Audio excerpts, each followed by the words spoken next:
Hello and welcome to Learning with AJ Sir YouTube channel. प्यारे बच्चों, this is the second and final video lecture on the chapter Deep Water. I hope you have seen the first part. If not, just go to the description box. The link is given there. So now, without any delay, let us start the second part of the video lecture. तो चलिए मैं आपको बता दूं कि आखिरी video lecture में हमने डिस्कस किया था कि जब नरेटर की उम्र 10 से 11 साल की थी तो उसने स्विमिंग सीखने के लिए वाईएमसीए पूल जो कि यकीमा नदी के पास है इसको ज्वाइन किया था और यहीं पर ही उसके साथ कुछ ऐसा घटता है जिसने उसकी पूरी जिंदगी को बदल के रख दिया। तो चलिए पढ़ते हैं आगे और जानते हैं कि होता है क्या उसके साथ।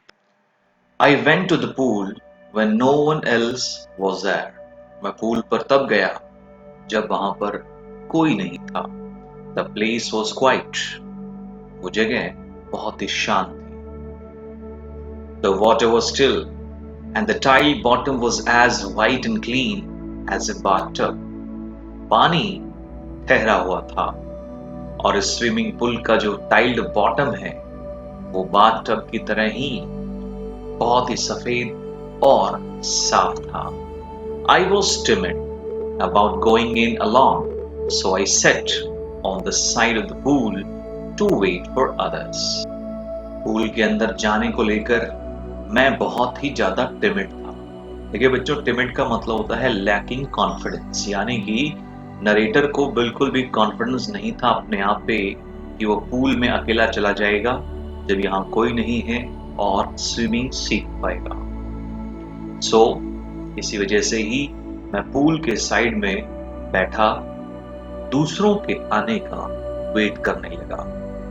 I had not been there long when in came a big bruiser of a boy, probably 18 years old.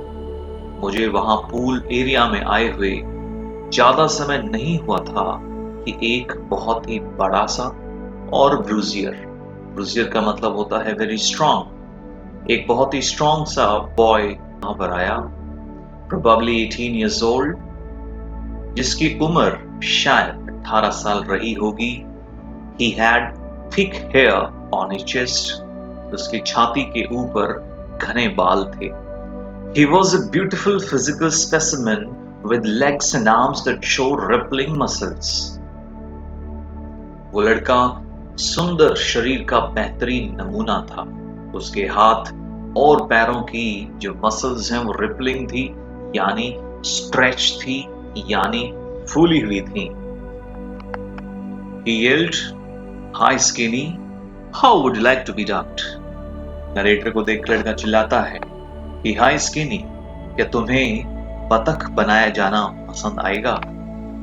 With that, he picked me up and tossed me into the deep end. इतना कहते ही वो मुझे पकड़ता है, मुझे ऊपर उठाता है और सिक्के की तरह उछाल के उस गहरे पानी में फेंक देता है। I landed in a sitting position, swallowed water and went at once to the bottom. मैं बैठा हुआ ही पानी में गिरता हूँ, पानी को निगलता हूँ और एक बार में ही बॉटम की तरफ जाता हूँ। I was frightened, but not yet frightened out of my wits. मैं डरा हुआ था, लेकिन इतना भी डरा नहीं था कि मेरा दिमाग ही काम ना करे। On the way down, I planned. नीचे जाते हुए मैंने एक प्लान बनाया। मैंने प्लान बनाया कि when my feet hit the bottom, I would make a big jump, come to the surface, lie flat on it, and paddle to the edge of the pool. मैंने प्लान किया कि जब मेरे पैर तलहटी से टकराएंगे तो मैं एक ऊंची सी छलांग लगाऊंगा जिससे मैं पानी के सतह पर आ जाऊंगा। इसके बाद मैं यहाँ पे समतल हो जाऊंगा और पैडलिंग करते हुए पूल के आखिरी छोर तक पहुंच जाऊंगा। It seemed a long way down. ऐसा लगा जैसे मैं बहुत गहरा नीचे जा रहा था। Those 9 feet were more than 90. और वो 9 फीट गहरा पूल मुझे 90 फीट गहरा लग रहा था। and before I touched bottom, my lungs were ready to burst. तलहटी तक पहुंचने से पहले ही मेरी जो फेफड़े हैं वो फट जाने को हुए. But when my feet hit bottom, I summoned all my strength and made what I thought was a great spring upwards. जब मेरे पैरों ने तलहटी को छुआ तो मैंने अपनी शरीर की सारी ताकत को एक साथ समन किया. समन का मतलब होता है गैदर करना, इकट्ठा करना. मैंने अपने शरीर की सभी ताकतों को इकट्ठा किया और पूरी ताकत से ऊपर की तरफ छलांग लगाई. I imagined I would bob to the surface like a god. मैंने कल्पना की थी कि मैं पानी के सरफेस पर बॉब करते हुए गॉड की तरह बाहर निकल आऊंगा. देखिए, बॉब का मतलब होता है टू मूव अप क्विकली, ऊपर की तरफ बहुत तेजी से आना. तो नरेटर ने सोचा कि वो तेजी से ऊपर आ जाएगा पानी के सरफेस पे कॉर्क की तरह. आप कहेंगे सर ये क्या है कॉर्क? तो मैं आपको बता दूं, कॉर्क एक पॉइंट मटेरियल होता है, या यूं समझे एक फ्लोटिंग मटेरियल होता है. यानी ये एक ऐसा मटेरियल है जो कि पानी के सरफेस पर फ्लोट करता है, सिंक नहीं करता, डूबता नहीं है. इस मटेरियल की सबसे अच्छी क्वालिटी ये है कि ये पानी को बिल्कुल भी एब्जॉर्ब नहीं करता है. अगर आप इसे पानी में लंबे समय तक फेंक भी देते हैं तो ये बिल्कुल पानी को एब्जॉर्ब नहीं करेगा. Instead I came up slowly. मैंने तो ये कल्पना की थी कि मैं पानी के सरफेस पर उस कॉर्क की तरह तेजी के साथ ऊपर आऊंगा, लेकिन हुआ उल्टा. मैं बहुत ही स्लोली ऊपर की तरफ आया. I open my eyes. पानी के अंदर मैंने अपनी आंखों को खोला. And saw nothing but water. मुझे पानी के सिवाय कुछ भी दिखाई नहीं दिया. Water that had a dirty yellow tint to it. वो पानी जिसका रंग बिल्कुल डर्टी येलोइश था. देखिए, टिंग का मतलब होता है a bit of colour. I grew panicky. मैं बहुत ही ज्यादा चिंतित हो गया. I reached up as if to grab a rope and my hands clutched only at water. मैं ऊपर आया ताकि मैं रस्सी को पकड़ सकूं, लेकिन मेरे हाथ सिर्फ पानी आया, रस्सी नहीं. I was suffocating. मुझे घुटन महसूस हो रही थी. I tried to yell, but no sound came out. मैंने कोशिश की चिल्लाने की, लेकिन कोई आवाज अंदर से नहीं आ रही थी. Then my eyes and nose came out of water, but not my mouth. और तभी मेरी आंखें और मेरा नाक पानी के सरफेस से बाहर आ गए, लेकिन मेरा मुंह नहीं आया. I flailed at the surface of the water, swallowed and choked. पानी के सरफेस पर मैंने फ्लेल करने की कोशिश की. फ्लेल का मतलब होता है to hit something in a while. यानी कि मैं पानी के सरफेस पर अपने हाथ पैर मार रहा था अपने आप को ऊपर लाने के लिए. मैंने वहीं पर ही पानी को निगला और मेरा गला वहीं पर ब्लॉक हो गया. I tried to bring my legs up, but they hung as dead weights, paralyzed and rigid. मैंने अपने दोनों पैरों को ऊपर उठाने की कोशिश की, लेकिन ये किसी डेड वेट की तरह लटके रहे, जैसे कि ये पैरालाइज हो गए हों, जैसे कि ये इनफ्लेक्सिबल हो गए हों, क्योंकि रिजिड का मतलब होता है inflexible. A great force was pulling me under. एक विशाल ताकत मुझे अंदर की तरफ धकेल रही थी. I screamed. मैं चिल्लाया, but only the water heard me. लेकिन पानी के अलावा किसी ने मेरी चिल्लाहट को नहीं सुना. I had started on the long journey back to the bottom of the pool. Pool की उस तलहटी की ओर एक लंबी सी यात्रा पर मैं चल पड़ा. I struck at the water as I went down, expending my strength as one in a nightmare fights an irresistible force. जैसे ही मैं नीचे गया, मैं पानी में धंसता जा रहा था, मैं पानी में फंसता जा रहा था. मेरी ताकत उस इंसान की तरह खत्म होती जा रही थी जो इंसान अपने बुरे सपने में किसी शक्तिशाली ताकत से लड़ता है और अपनी सारी ताकत खो बैठता है। I had lost all my breath. मेरी सांसें गुम हो चुकी थी। My lungs ached, my head throbbed. मेरे फेफड़े दुखते हैं और मेरा सर में अचानक से एक दर्द शुरू हो जाता है। आई वॉज गेटिंग डिजी।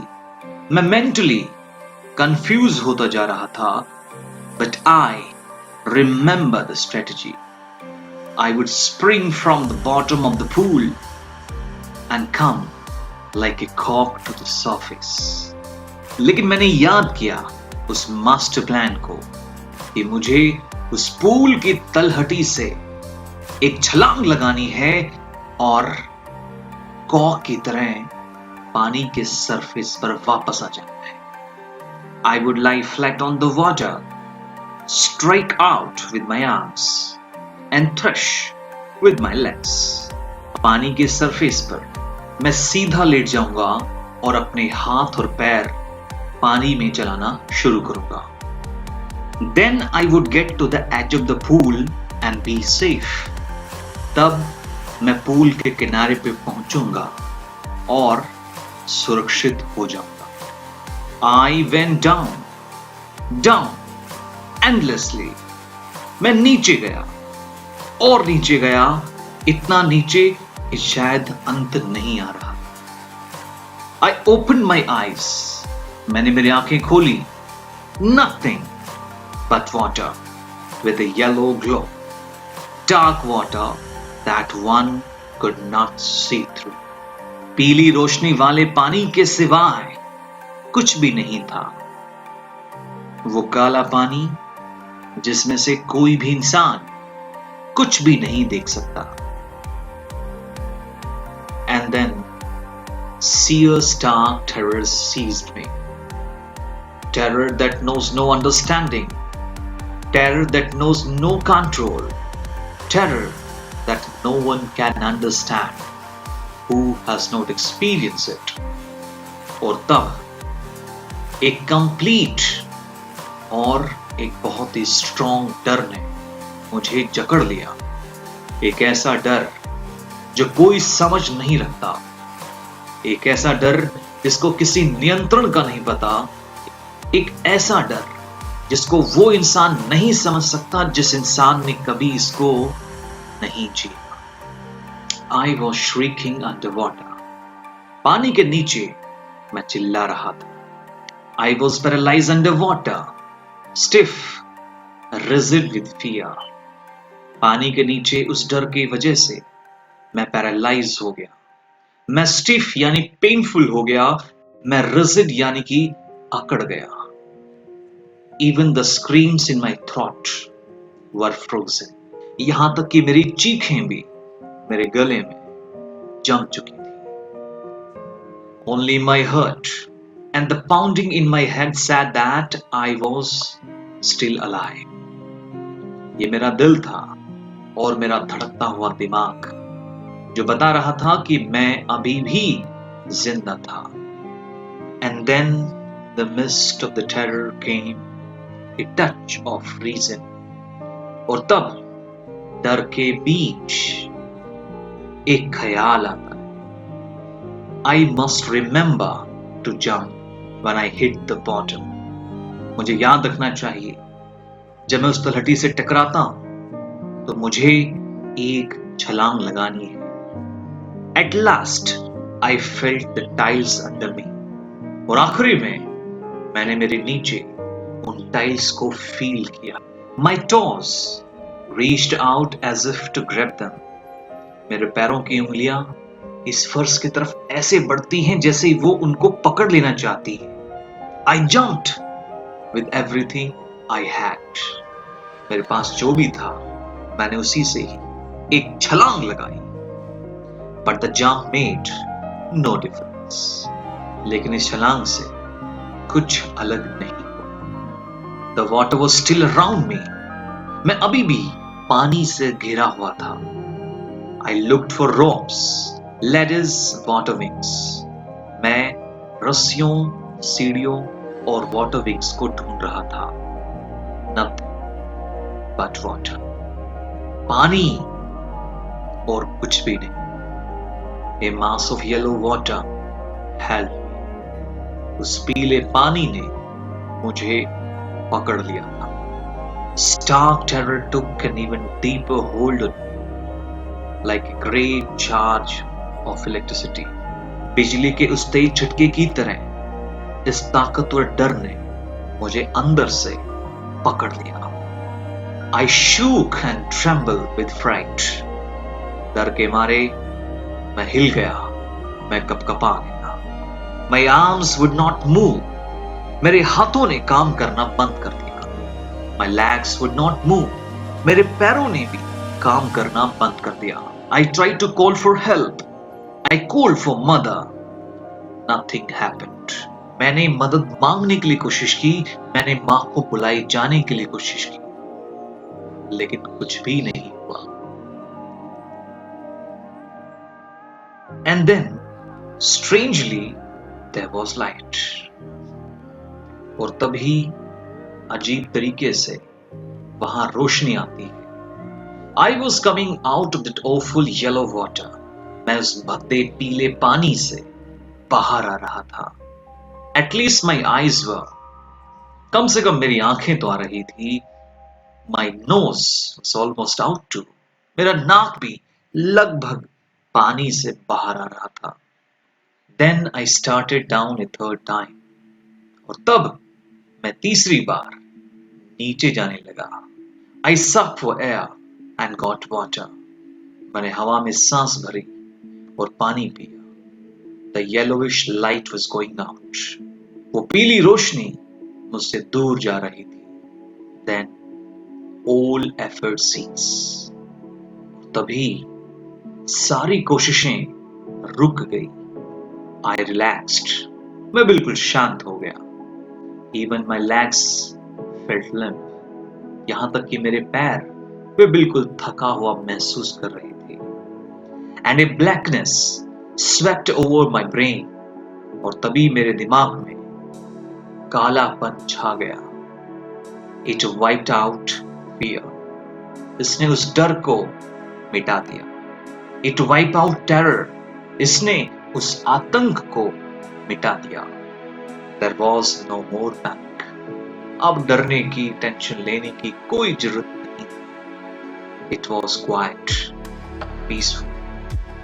ये सब कुछ बहुत ही चुप और बहुत ही शांति प्रिय था. Nothing to be afraid of. कुछ भी नहीं था डरने को.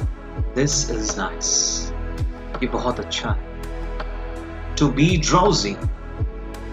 सुस्त पड़ जाना. To go to sleep. ये कितना अच्छा है सो जाना. No need to jump. जहां उछलने की कोई जरूरत नहीं. Too tired to jump. इतना थक जाना कि उछल ही ना पाए. It's nice to be carried gently.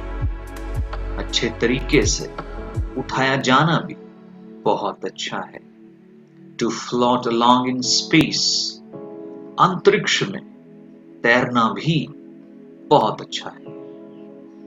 Tender arms around me. मेरा उन प्यारी बाहों के बीच होना भी कितना अच्छा है. Tender arms like mothers. वो प्यारी बाहें जैसे मेरी माँ की. Now I must go to sleep. अब मुझे सो जाना चाहिए. I crossed to oblivion and the curtain of life fell. मैं unconscious हो गया था और मेरी जिंदगी का वो पर्दा गिर गया. The next I remember, I was lying on my stomach beside the pool, vomiting. अगली चीज जो मुझे याद है वो ये है कि मैं पूल के बाहर साइड में पेट के बल लेटा हुआ था और उल्टियां कर रहा था. The champ that threw me in was saying, but I was only fooling. वो बच्चा जिसने मुझे अंदर फेंका था वो सिर्फ ये कह रहा था कि लेकिन मैं तो सिर्फ मजाक कर रहा था. Someone said, "The kid's nearly died. Be all right now. Let us carry him to the locker room." किसी ने कहा कि बच्चा लगभग मरने वाला था। ठीक है, अब शांत हो जाओ और इस बच्चे को चेंजिंग रूम तक ले जाओ। Several hours later, I walked home. काफी घंटों के बाद मैं घर की तरफ चल पड़ा। I was weak and trembling. मैं बहुत कमजोर महसूस कर रहा था और मैं काफी कपकपा रहा था। I shook and cried when I lay on my bed. घर पहुंचकर जब मैं अपने बिस्तर में लेटा तो मैं बहुत ही ज्यादा हिल चुका था और मैं बहुत ज्यादा रो रहा था। I could not eat that night. उस रात को मैं खाना भी नहीं खा पाया। For days, a haunting fear was in my heart. कई दिनों तक मेरे दिल में लगातार आने वाला वो डर बैठ गया था। The slightest exertion upset me. थोड़ी सी भी एक्टिविटी मुझे मायूस कर देती, making me wobbly the knees. और मेरे घुटनों में एक कपकपी पैदा कर देती। And sick to my stomach. और मेरे पेट को बीमार कर देती। I never went back to the pool. इसके बाद मैं कभी वापस पूल में नहीं गया। I feared water. और मैं पानी से डरने लगा। I avoided it whenever I could. जब भी कभी पॉसिबल होता, मैं हमेशा पानी को अवॉइड करता था। I never went back to the pool. इसके बाद मैं कभी भी पूल में वापस नहीं गया। I feared water. पानी से मुझे डर लगने लगा। I avoided it whenever I could. जब भी कभी मैं पानी के पास जाता तो मैं हमेशा इसे अवॉइड करने की कोशिश करता। A few years later, when I came to know the waters of the Cascades, I wanted to get into them. कुछ सालों के बाद जब मुझे उन वाटरफॉल्स के उन वाटर बॉडीज का पता चला तो मैं उनके बीच जाना चाहता था। And whenever I did, और जब भी कभी मैं उन वाटर सोर्सेज में गया, whether I was wading the Titan or bumping river, चाहे मैं बम्पिंग नदी या टाइटन नदी के बीच वेडिंग कर रहा होता। वेडिंग का मतलब होता है टू वॉक थ्रू वाटर, पानी के बीच से पैदल चलना, और bathing in the warm lake of the Goat Rocks, उन गोट रॉक्स के बीच स्थित उस वार्म लेक में चाहे अगर मैं नहा भी रहा होता तो the terror that had seized me in the pool would come back. तो वो डर जिसने मुझे पूल में सीज कर लिया था, जकड़ लिया था, वो वापस लौट आता। It would take possession of me completely. इस डर ने मेरे अंदर कंप्लीटली एक कब्जा कर लिया था। My legs would become paralyzed. इसकी वजह से मेरे पैर बिल्कुल पैरालाइज हो चुके थे। I see horror would grab my heart. I see horror would grab my heart. और मेरे दिल को जमा देने वाले डर ने पकड़ लिया। This handicap stayed with me as the years rolled by. कई सालों के बावजूद भी पानी से लगने वाला डर कभी खत्म नहीं हुआ और मैं इसको देखकर हमेशा अपंग महसूस करता। In canoes, in main lakes, fishing for landlocked salmon, main झील में उन पतली और लंबी नाव में बैठकर लैंडलॉक सैमन फिशिंग करते हुए, bass fishing in New Hampshire में बैस फिशिंग करते हुए, trout fishing on the Deschutes and Metolius in Oregon में पड़ने वाले डिस्ट्यूट्स और मेटोलियस में ट्राउट फिशिंग करते हुए, fishing for salmon on the Columbia में सैमन फिशिंग करते हुए, या at Bumping Lake in the Cascades में बम्पिंग झील में भी, wherever I went, जहां भी कहीं मैं गया, the haunting fear of water followed me. तो लगातार आने वाले पानी के उस डर ने हमेशा मेरा पीछा किया। It ruined my fishing trips. इस डर ने मेरी उन फिशिंग ट्रिप्स को बिल्कुल बर्बाद कर दिया। Deprived me of Joy of canoeing, boating and swimming. और स्विमिंग, बोटिंग और कैनोइंग से मिलने वाले उस खुशी से मुझे वंचित कर दिया। I used every way I knew to overcome this fear, but it held me firmly in its grip. इस डर से ओवरकम होने के लिए जो भी रास्ता मुझे पता था मैंने इसका यूज किया, लेकिन इस डर ने मुझे अटूट तरीके से अपनी ग्रिप में जकड़े रखा। Finally, 1 October, I decided to get an instructor.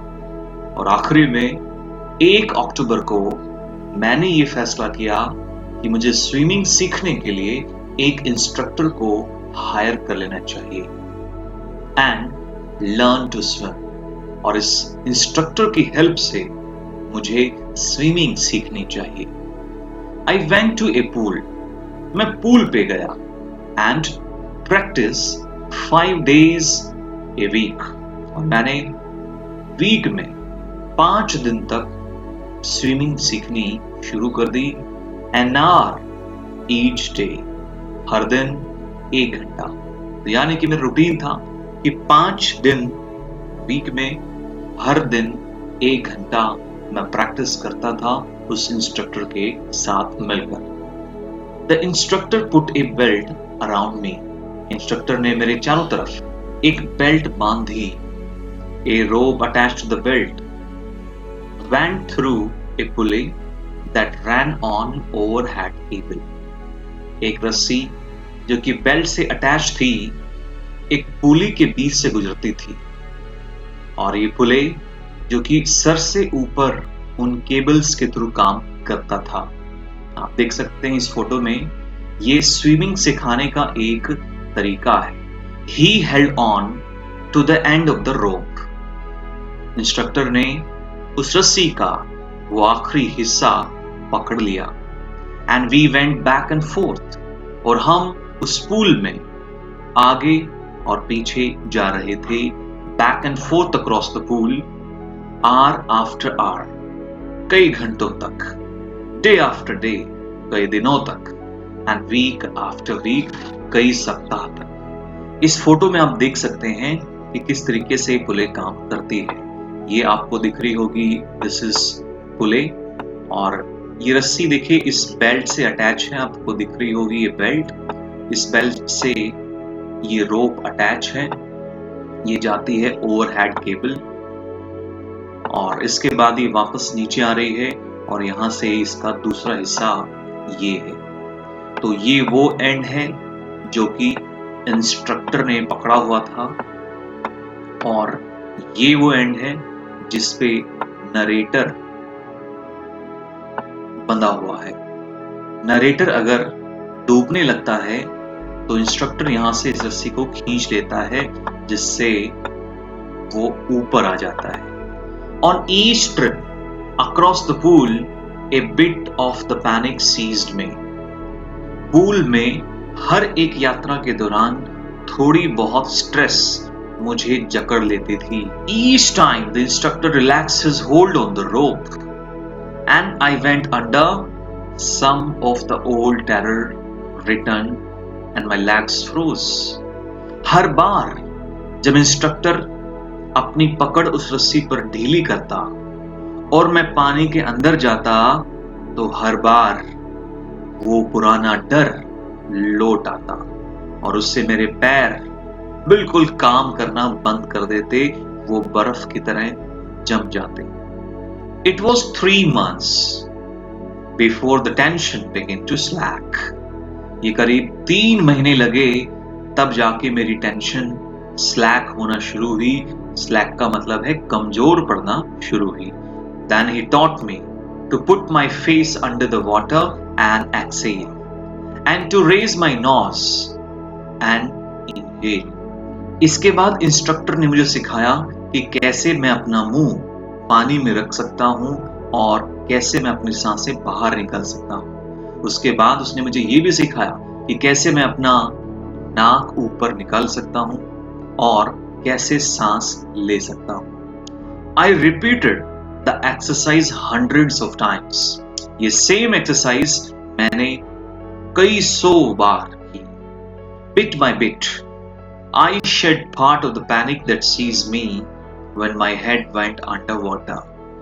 थोड़ा थोड़ा करके मैंने उस पैनिक को मिटाना शुरू किया जो पैनिक मुझे तब पकड़ लेती थी जब मैं अपना सर पानी में अंदर डालता. Next he held me at the side of the pool and had me kick with my legs. तो उसके बाद इंस्ट्रक्टर ने मुझे पूल के साइड में पकड़ लिया और उसने मुझे कहा कि अपने पैरों को चलाना शुरू करो. For weeks I did just that. कई सप्ताह तक मैंने सिर्फ यही किया. At first my legs refused to work. शुरुआत में तो मेरे पैरों ने काम करना ही बंद कर दिया. But they gradually relaxed. लेकिन धीरे धीरे वो रिलैक्स हो गई. And finally I could command them. और आखिरी में मैं अपने पैरों को कमांड कर सकता था, मैं उनको कंट्रोल कर सकता था. Thus, piece by piece, he built a swimmer. और इस तरीके से टुकड़ा टुकड़ा करके उसने मुझे स्विमर बना दिया. And when he had perfected each piece, he put them together into an integrated whole. जब इंस्ट्रक्टर ने हर एक टुकड़े को बहुत ही अच्छे से परफेक्ट कर दिया तो उसने उन सभी टुकड़ों को एक साथ जोड़कर उन्हें संपूर्ण बना दिया. In April, he said, "Now you can swim. Dive off and swim the length of the pool. Crawl stroke." अप्रैल में इंस्ट्रक्टर ने कहा कि अब तुम तैर सकते हो, अब तुम गोता लगा सकते हो. And swim the length of the pool. और पूल के दोनों छोर के बीच रेंगते हुए भी तुम तैर सकते हो. I did. मैंने ये करके देखा. The instructor was finished. और वो इंस्ट्रक्टर का काम पूरा हुआ. But I was not finished. लेकिन मेरा काम पूरा नहीं हुआ. I still wonder if I would be terror stricken when I was alone in the pool. मैं अभी भी हैरान होता अगर मेरे पूल में अकेले होने की वजह से मुझे अभी भी डर लगता. I tried it. मैंने ये जानने की कोशिश की. I swam the length up and down. मैंने पूल के दोनों सिरों के बीच एक पूरा चक्कर लगाया. Tiny vestiges of the old terror would return. उस पुराने डर का थोड़ा सा हिस्सा वापस से लौट कर आता है. But now I could frown and say to the terror, trying to scare me, huh? Well, here's to you, luck. लेकिन अब मैं उस डर को गुस्सा दिखाते हुए कहता कि क्या तुम मुझे डराने की कोशिश कर रहे हो? अच्छा, ये तुम्हारे ऊपर है. देखो.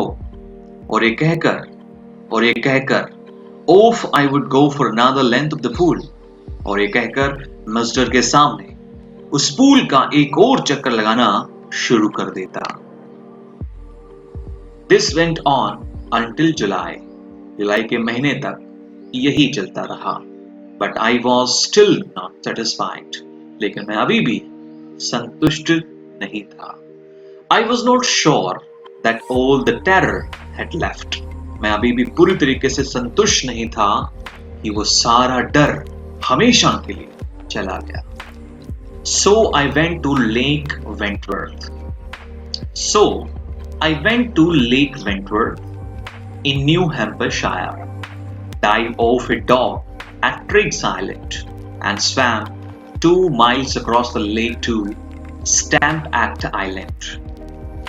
आपके सामने मैंने यहाँ पर इस वेंटवर्थ लेक का मैप लगाया है। मैं थोड़ा इसे जूम कर दूं, लेकिन जूम करने से पहले मैं आपको दो आइलैंड्स का जो जिक्र है इसके बारे में बता दूं।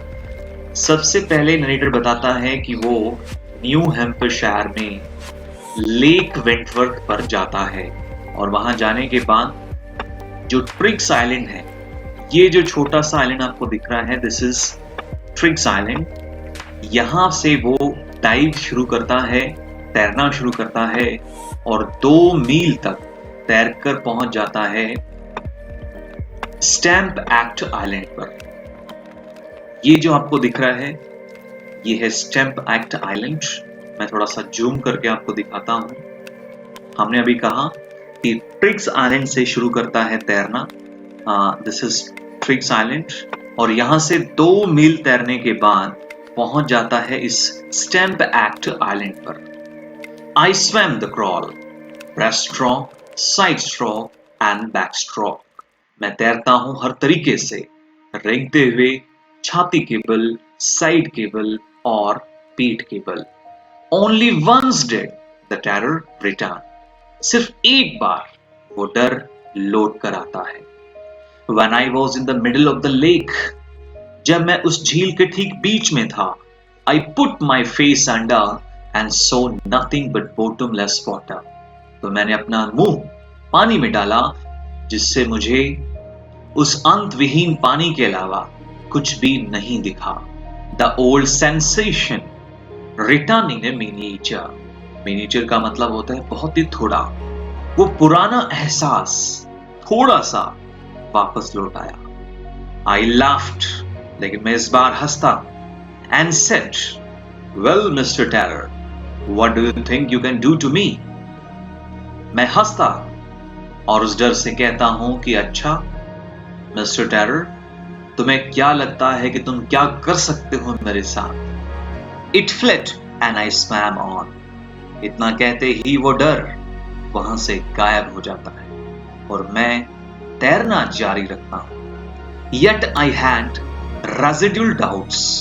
लेकिन अभी भी मेरे मन में थोड़ी सी शंका बची हुई थी। At my first opportunity, I hurried west, went up to the Titan to Conrad Meadows, up to the Conrad Creek Trail to Maid Glacier, and camped in the high meadows by the side of the warm lake. पहला मौका मिलते ही मैं दक्षिण की तरफ जाता हूं। वहां से मैं टाइटन होते हुए कॉर्नेड मिडोज में जाता हूं। उसके बाद कॉर्नेड क्रीक ट्रेल से मिडो ग्लेशियर तक जाता हूं और वहां पर वार्म लेक के साथ लगे उस ऊंचे घास के मैदानों में मैं कैंपिंग भी करता हूं। Next morning, I strived, dive into the lake and swam across to the other shore and back, just as Don Corporon used to do.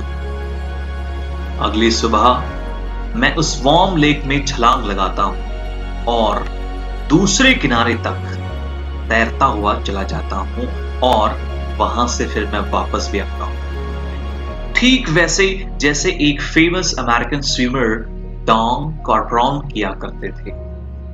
I shouted with joy. मैं खुशी के मारे चिल्लाया। And the Gilbert Peak returned the echo. और मेरी आवाज Gilbert peak से वापस टकरा कर आती है गूंज की तरह। I had conquered my fear of water. मैंने अपने उस पानी से लगने वाले डर को जीत लिया था। The experience had a deep meaning for me, as only those who have known stark terror and conquered it can appreciate. ये अनुभव मेरे लिए एक बहुत ही गहरा मतलब रखता है। ये मतलब सिर्फ वही लोग समझ सकते हैं, वही लोग इसकी तारीफ कर सकते हैं जिन लोगों ने इस डर को जाना हो, इस डर को जीता हो। In death there is peace.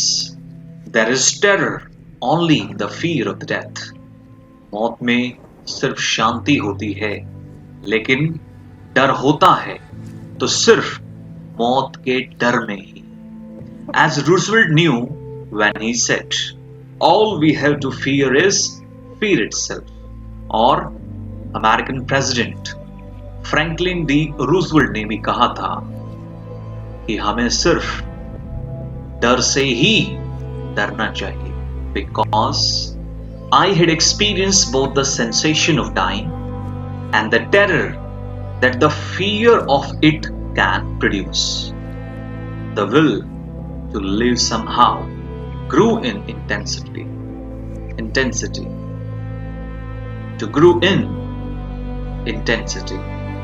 At last, I felt released. और आखिरी में मैं अपने आप को आजाद महसूस कर रहा था. Free to walk the trails. उन पगडंडियों पर पैदल चलने के लिए मैं आजाद था. And climb the peaks. और उन चोटियों पर climbing यानी कि चढ़ने के लिए मैं आजाद था. And to brush aside fear. और अपने उस डर को हमेशा के लिए मिटा देने के लिए मैं आजाद था. I hope you have understood the chapter very well.